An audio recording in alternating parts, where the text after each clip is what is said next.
Welcome students, आज हम basic proportionality theorem के बेसिस पर एग्जांपल 2 को सॉल्व करेंगे। तो चलिए फिर देखते हैं इसमें क्या कहा गया है। ABCD is a trapezium with AB parallel to DC। यहाँ ABCD ट्रेपीजियम की बात की जा रही है, तो ड्रॉ कर लेते हैं एक ट्रेपीजियम जिसमें AB पैरेलल है DC की।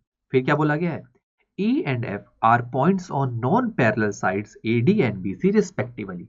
AD और BC जो दो नॉन पैरेलल साइड्स हैं, उन दोनों नॉन पैरेलल साइड्स पर E और F पॉइंट्स हैं। तो चलिए उन पॉइंट्स को भी कंसीडर कर लेते हैं।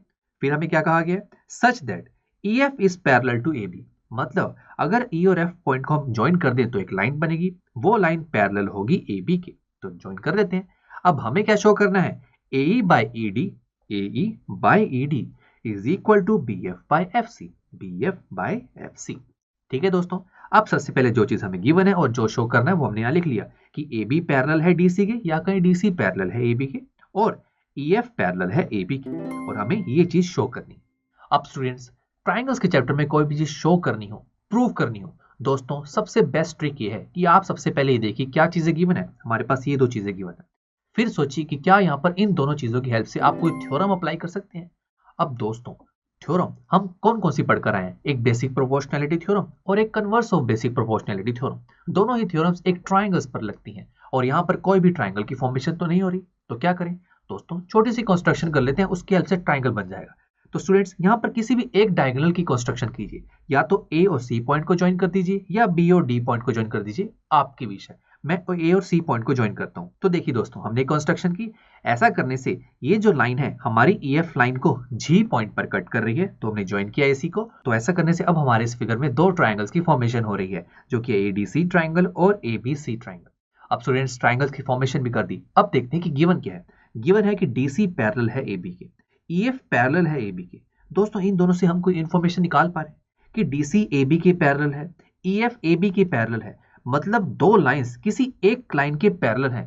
तो दोस्तों, ये तो मैथ्स की प्रॉपर्टी है कि अगर दो लाइंस एक कॉमन लाइन के पैरेलल हो तो वो दोनों लाइंस आपस में भी पैरेलल होती हैं। तो इसे लिखते हैं। तो देखिए, जो चीजें हमें गिवन थी वो हमने यहाँ लिखी, और उससे हमें ये पता लगा कि अगर दो लाइंस किसी सेम लाइन के पैरेलल हो तो वो दोनों लाइंस भी आपस में पैरेलल होती हैं। तो DC किसके पैरेलल होगा, EF के, या फिर ये कहें कि EF पैरेलल है DC के। ठीक है, इसका रीजन भी लिख लेते हैं यहाँ पर। तो देखा, वही लिखा ना कि अगर लाइंस किसी सेम लाइन के पैरेलल हो तो वो लाइंस आपस में भी क्या होती हैं, पैरेलल। अब उसके बाद हम क्या करेंगे दोस्तों, ट्राइंगल्स को कंसीडर करते हैं और देखते हैं कि क्या हम यहाँ पर कोई थ्योरम तो नहीं अप्लाई कर पा रहे। सबसे पहले ADC ट्राइंगल को कंसीडर करते हैं। तो अब उसके बाद देखते हैं कि हम इस ट्राइंगल में क्या क्या चीजें दिख रही हैं कि एक ADC ट्राइंगल है, इसमें एक EG लाइन है। अब दोस्तों, ये अगर EG लाइन हमारी ट्राइंगल की किसी एक साइड यानी कि DC साइड के पैरेलल हो जाए तो यहाँ पर हम बेसिक प्रोपोर्शनैलिटी थ्योरम लगा सकते हैं। तो क्या EG पैरेलल है DC के, देखते हैं। देखिए, हमें ये तो पता है कि EF पैरेलल है DC के। अगर EF DC के पैरेलल है तो EF का कुछ पार्ट भी तो DC के पैरेलल होगा, और EG EF का ही तो पार्ट है।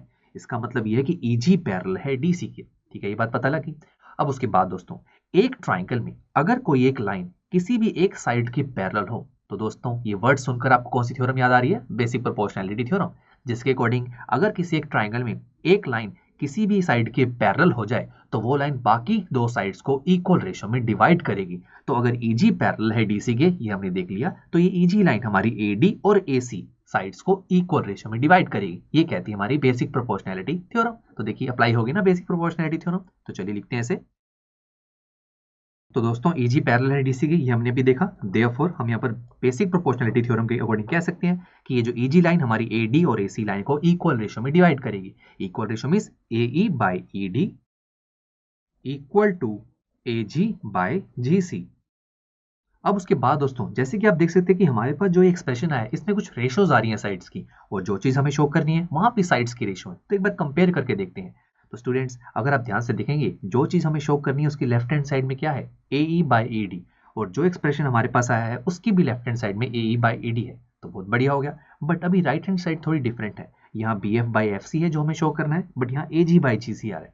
कोई दिक्कत नहीं है, एक और ट्राइंगल भी तो बन रहा था ना हमारे पास, जो कि है ABC ट्राइंगल। चलिए एक बार इसे भी कंसीडर करके देख लेते हैं, क्या पता जो चीज शो करनी है उसकी राइट हैंड साइड भी हमें वहां से मिल जाए। चलिए एक बार कंसीडर करते हैं ABC ट्राइंगल को।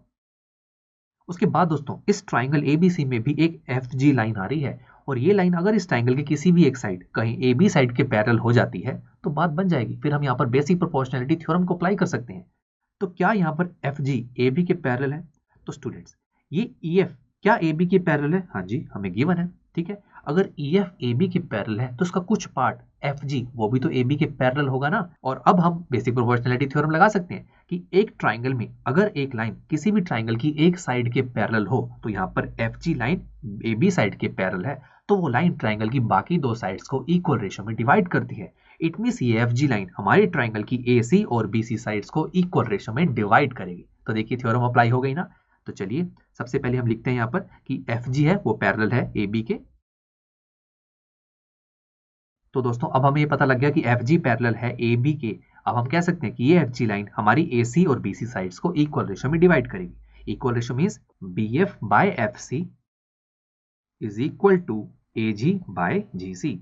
और ये हमने कैसे लिखा? By basic proportionality theorem. तो दोस्तों देखा ना आपने कि दोनों ट्राइंगल्स पर हमने थ्योरम्स को अप्लाई किया और हमारे पास दो एक्सप्रेशंस आ गए। और दोस्तों अगर आप इन दोनों एक्सप्रेशंस को जरा कंपेयर करके देखें तो इन दोनों एक्सप्रेशंस की जो राइट हैंड साइड है वो इक्वल आ रही है, जो कि है ए जी बाई जी सी। और किसी एक्सप्रेशन में अगर उसकी राइट हैंड साइड इक्वल है तो ऑटोमेटिकली उनकी लेफ्ट हैंड साइड भी इक्वल होगी। तो हम यह कह सकते हैं कि A E by A D किसके इक्वल है? B F by F C की। और जरा देखिए हमें शो क्या करना था, A E by A D is equal to B F by F C. तो चलिए हो गया ना शो। चलिए फिर इन दोनों इक्वेशंस को एक बार कंपेयर करते हैं। तो स्टूडेंट्स जैसे कि हमने देखा कि फर्स्ट और सेकंड को कंपेयर किया हमने तो देखा कि उनकी राइट हैंड साइड इक्वल है तो ऑटोमेटिकली उनकी लेफ्ट हैंड साइड भी इक्वल हो जाएगी। तो A E by A D किसके इक्वल हो जाएगा? B F by F C के। और दोस्तों यही चीजें तो हमें शो करनी थी। That's it. अब चलिए दोस्तों नेक्स्ट लेक्चर में हम बेसिक प्रोपोर्शनैलिटी थ्योरम से ही रिलेटेड एग्जांपल 3 को सॉल्व करेंगे। तो फिर मिलते हैं आपसे नेक्स्ट लेक्चर में। आई एम श्योर स्टूडेंट्स आपको ये लेक्चर काफी पसंद आया होगा और ऐसे ही मजेदार तरीके से अपने हर एक कॉन्सेप्ट क्लियर करने के लिए डाउनलोड कीजिए पीयूस्टैक ऐप को, जहां पर आपके पास और भी बहुत सारे ऑप्शंस होंगे जैसे कि back exercise solutions, tip videos, sample papers and much more. So what are you waiting for? Download the app now.